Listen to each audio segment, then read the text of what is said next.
This is Representative Jim Bridenstine. Awesome name. He's, I believe, a state legislator? No, he might actually be a congressman from Oklahoma.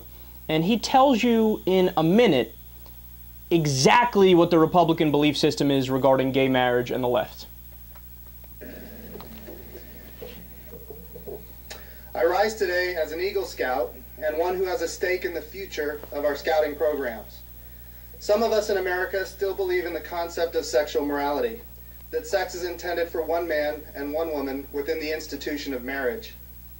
Organizations that hold this philosophy and promote it among our youth should be commended, or at least you would think tolerated.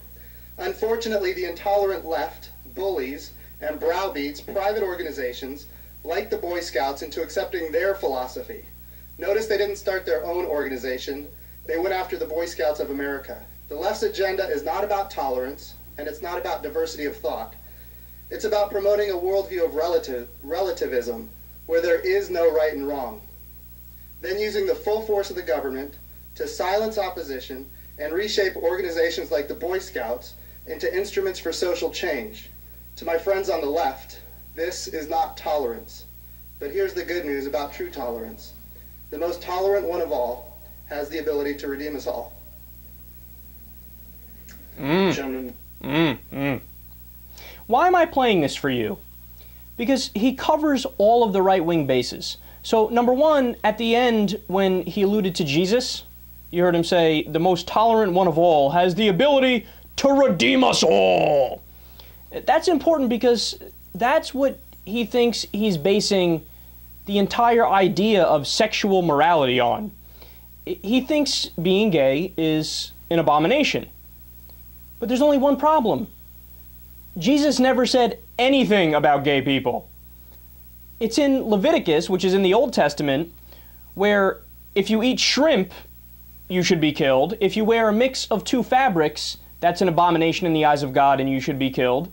You can't touch or talk to your wife when she's on her period, and all that other nonsense that nobody follows. But he's not protesting outside of the fish market, right? He's selective, so he's only talking about gay marriage. Now, I'm not even going to get into the fact that he's basing his worldview on a religion that there's simply no evidence for anyway. So, I mean, he might as well have picked the Greek gods or the Roman gods or a tribal religion of Botswana to base his worldview on, because it's completely arbitrary. I mean, he only believes the things he believes based on his religion because of the culture he was born into. If he was born in Pakistan, he'd be a Muslim, right? If he was born in India, he'd be Hindu.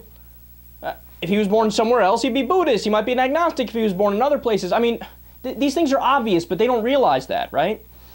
But his second mistake is saying that the left is relativistic, because we're not relativistic. We believe in a fairly concrete morality, but just not a made-up morality. Look, you have to base ideas of what's ethical and what's not ethical and moral and not moral on common sense.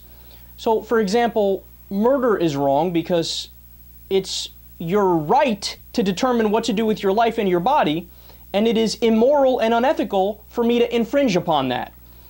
It's also wrong to arbitrarily discriminate and to prevent people from marrying simply because you don't approve of their sexual preference when it has nothing to do with you. But the third thing he does wrong, and the saddest mistake, is he pulls the classic Rush Limbaugh, where you lose all of your credibility. And that's when he makes the argument, when he tries to flip it and say, well, the left is intolerant because they don't tolerate my intolerance. Now, the reason why you know that's absurd is because use any other example to substitute for gay people in this instance. So would that argument stand for desegregation? You know, the left wing wants to end desegregation, but we don't. So they're intolerant for not respecting that we don't want to end desegregation and we still want to segregate people. No, that's not the way it works. If you're in favor of segregation, you're the one that's wrong and you're the one that's intolerant.